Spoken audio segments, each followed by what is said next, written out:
नमस्ते दोस्तों, कैसे हो? आशा करता हूँ कि आप सभी मस्त, शानदार और ज़बरदस्त होंगे। स्वागत है आप सभी का आपके अपने YouTube channel RPSC aspirant Jitesh GK and Sanskrit classes में। दोस्तों, आज की क्लास में हम पढ़ेंगे राज्य विधानमंडल के संबंधित अनुच्छेद। इससे पहले वाली क्लास में हमने पढ़ा था अनुच्छेद 180 से अनुच्छेद 185 तक।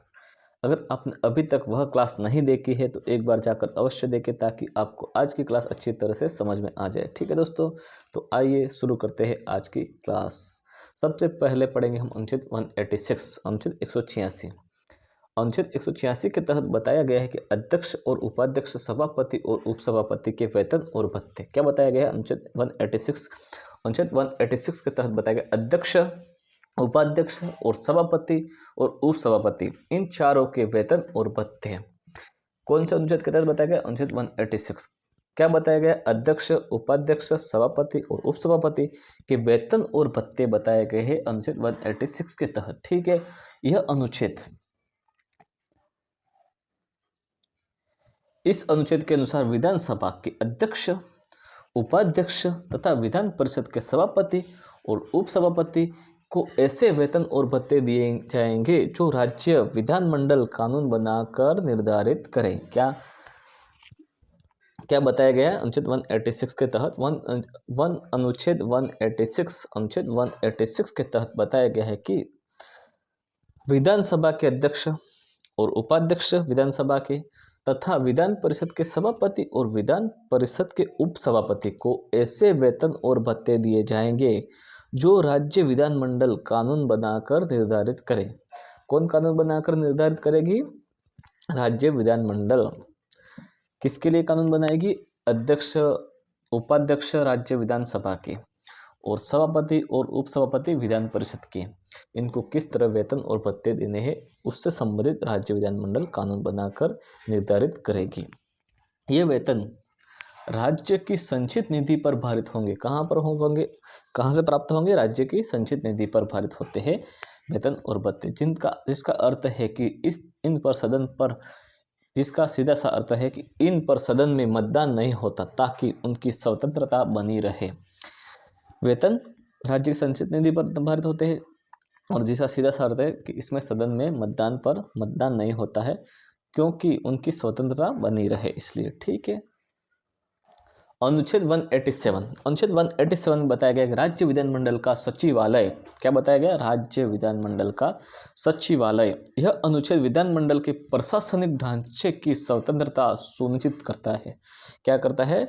अनुच्छेद 187 के तहत विधानमंडल के प्रशासनिक ढांचे की स्वतंत्रता सुनिश्चित की जाती है। अनुच्छेद 187 फर्स्ट के तहत बताया गया है कि राज्य विधानमंडल के प्रत्येक सदन का अपना एक अलग सचिवालय कर्मचारी वृंद होगा। जिन राज्यों में 2 सदन है वहाँ कुछ पद साझा भी हो सकते हैं, यानी संयुक्त पद भी हो सकते हैं। जिस राज्य में 2 सदन है वहाँ पर। अनुच्छेद 187 के तहत क्या है? अनुच्छेद 187 फर्स्ट के तहत बताया गया है कि राज्य विधानमंडल के प्रत्येक सदन का अपना एक अलग सचिवालय कर्मचारी वृंद होगा। किसके तहत बताया गया? 187 फर्स्ट के तहत। अनुच्छेद 187 सेकंड के तहत बताया गया राज्य विधानमंडल कानून बनाकर सचिवालय में भर्ती और नियुक्त व्यक्तियों की सेवा शर्तों को विनियमित कर सकता है। क्या बताया गया?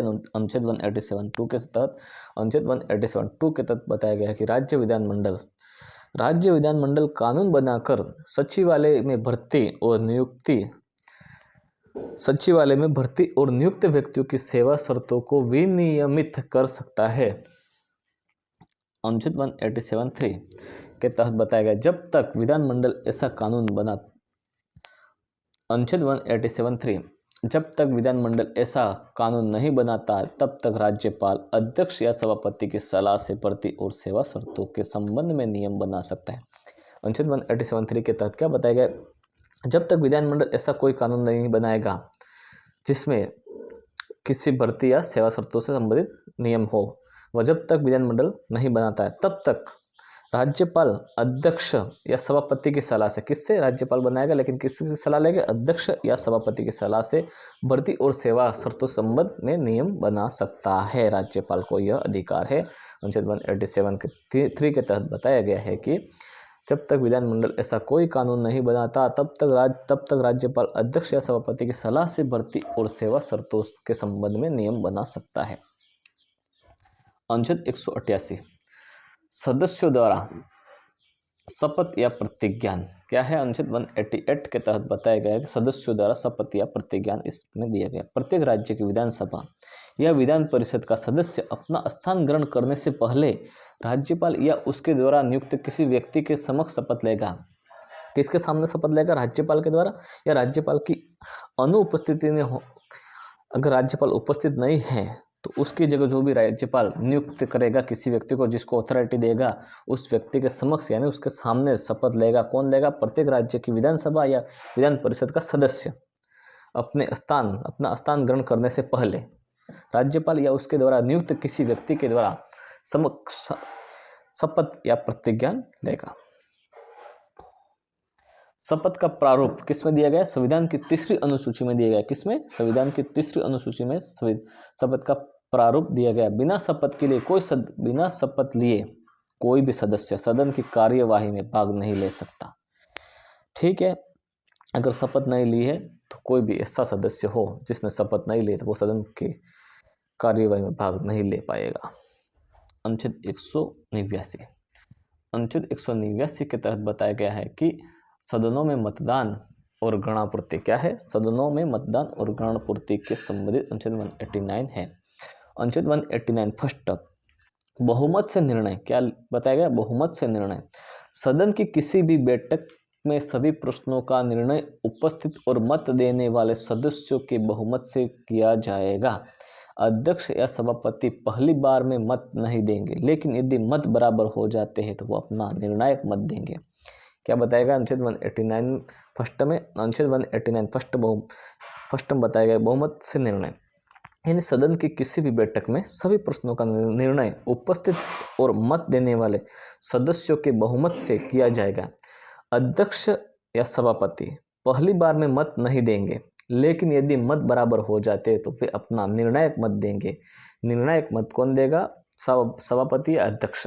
कब देंगे, जब मत बराबर हो जाएंगे तब वे अपना निर्णायक मत देंगे। ठीक है। अनुच्छेद 189 सेकंड रिक्तियों के बावजूद कार्य। सदन की कार्यवाही तब भी वैध मानी जाएगी। सदन की कार्यवाही तब भी वैध मानी जाएगी जब सदन में कोई स्थान रिक्त हो। अनुच्छेद 189 सेकंड के तहत बताया गया कि सदन की कार्यवाही तब भी वैध मानी जाएगी जब सदन में कोई स्थान रिक्त हो।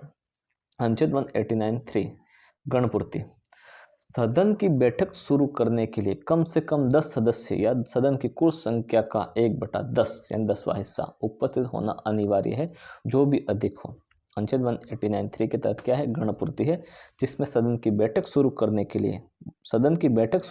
लिए कम से कम कितने सदस्य उपस्थित होने चाहिए, कम से कम 10 सदस्य, सदन की कुल सदस्य संख्या का 1/10 यानी 10वां हिस्सा उपस्थित होना अनिवार्य है, जो भी अधिक हो। अनुच्छेद 189(4) स्थगन। यदि कोरम पूरा नहीं है तो अध्यक्ष या सभापति का कर्तव्य है कि वह सदन को स्थगित कर दे या बैठक को तब तक के लिए रोक दे जब तक कोरम पूरा न हो जाए। अनुच्छेद 189(4) के तहत क्या है, स्थगन। यदि कोरम पूरा नहीं है तो अध्यक्ष या सभापति का कर्तव्य है कि वह सदन को स्थगित कर दे या बैठक को तब तक के लिए रोक दे जब तक कोरम पूरा न हो जाए। कौन से अनुच्छेद के तहत बताया गया, अनुच्छेद 189(4) के तहत। ठीक है दोस्तों। अनुच्छेद 190 अनुच्छेद 190 के तहत बताया गया स्थानों का रिक्त होना। यह अनुच्छेद बताता है कि किसी सदस्य की सीट कब खाली मानी जाएगी। क्या बताएगा, अनुच्छेद 190 अनुच्छेद 190 के तहत बताया गया कि किसी सदस्य की सीट कब खाली मानी जाएगी, यह अनुच्छेद 190 के तहत बताया गया है। अनुच्छेद 190 फर्स्ट पहली है दोहरी सदस्यता। कोई भी व्यक्ति एक साथ राज्य विधानमंडल के दोनों सदनों का सदस्य नहीं हो सकता। यदि कोई दोनों के लिए चुन लिया जाता है तो उसे एक सीट छोड़नी होगी। अनुच्छेद 190 फर्स्ट के तहत क्या है, दोहरी सदस्यता। यदि मान लो कोई व्यक्ति है दोनों एक साथ राज्य विधानमंडल के दोनों सदनों का सदस्य बन गया है तो फिर उसको किसी एक सीट को छोड़नी पड़ेगी। किसके तहत? अनुच्छेद 190 फर्स्ट के तहत, अनुच्छेद 190 फर्स्ट के तहत दोहरी सदस्यता का विवरण दिया है, जिसमें कोई भी व्यक्ति एक साथ राज्य विधानमंडल के दोनों सदनों का सदस्य नहीं हो सकता। यदि कोई दोनों के लिए चुन लिया जाता है तो उसे एक सीट खाली करनी होगी। अनुच्छेद 190 सेकंड, संसद और विधानमंडल। कोई व्यक्ति एक साथ संसद यानी एमपी और राज्य विधानमंडल यानी एमएलए या एमएलसी का सदस्य नहीं रह सकता। यदि वह निर्धारित समय में इस्तीफा नहीं देता है तो उसकी राज्य विधानमंडल की सीट रिक्त हो जाएगी। अनुच्छेद 190 सेकंड के तहत बताया गया संसद और विधानमंडल, यानी कोई व्यक्ति एक साथ संसद और राज्य विधानमंडल का सदस्य नहीं रह सकता। यदि वह निर्धारित समय से में इस्तीफा नहीं देता है तो उसकी राज्य विधानमंडल की सीट रिक्त हो जाएगी। अनुच्छेद 190 सेकंड के तहत। अनुच्छेद 193 अनुच्छेद 193 के तहत बताया गया त्यागपत्र और अयोग्यता। यदि सदस्य अनुच्छेद 151 के तहत अयोग्य हो घोषित हो जाता है, यदि वह अपना त्यागपत्र अध्यक्ष या सभापति को सौंप देता है और वह स्वीकार कर लिया जाता है। क्या है? अनुच्छेद 190(3) के तहत त्यागपत्र और अयोग्यता संबंधित है, जिसमें यदि सदस्य अनुच्छेद 151 के तहत अयोग्य घोषित हो जाता है, यदि वह अपना त्यागपत्र अध्यक्ष या सभापति को सौंप देता है और वह स्वीकार कर लिया जाता है। अनुच्छेद 190(3) के तहत। तो अनुच्छेद 190(4) अनुपस्थिति। यदि कोई सदस्य सदन की अनुमति के बिना 60 दिनों तक सदन की किसी भी बैठकों में उपस्थित नहीं रहता है तो सदन से उसका स्थान रिक्त घोषित कर सकता है। अनुच्छेद 194 के तहत बताया गया है कि यदि कोई सदस्य है जो सदन की अनुमति के बिना 60 दिनों तक एब्सेंट रहता है तो सदन की सभी बैठकों में उपस्थित नहीं है तो सदन उसका स्थान रिक्त घोषित कर सकता है। अनुच्छेद 190(4) के तहत। ठीक है दोस्तों, आज के लिए बस इतना ही। दोस्तों, अगर आपको ये क्लास अच्छी लगी हो तो लाइक, शेयर, कमेंट और चैनल पर नए हो तो चैनल को सब्सक्राइब जरूर करें। मिलते हैं अगली क्लास में, तब तक के लिए बाय। जय हिंद, जय भारत।